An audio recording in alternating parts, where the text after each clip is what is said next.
6. ชชักกสูตรว่าด้วยธรรม6ประการ6หมวด420ข้าพเจ้าได้สดับมาอย่างนี้สมัยหนึ่งพระผู้มีพระภาคประทับณพระเชตวัน อารามของอนาถบิณฑิกะเศรษฐีเขตกรุงสาวัตถี ณ ที่นั้นแลพระผู้มีพระภาคได้รับสั่งเรียกภิกษุทั้งหลายมาตรัสว่า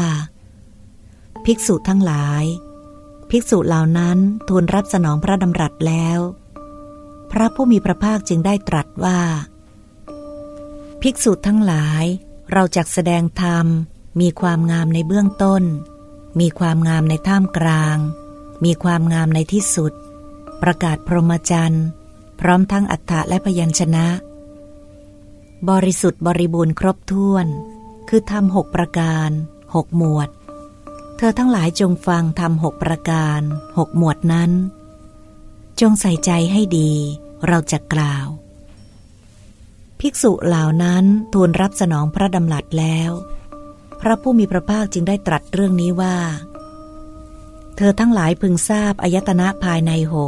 6พึงทราบอายตนะภายนอก6พึงทราบหมวดวิญญาณ6พึงทราบหมวดผัสสะ6พึงทราบหมวดเวทนา6พึงทราบหมวดตัณหา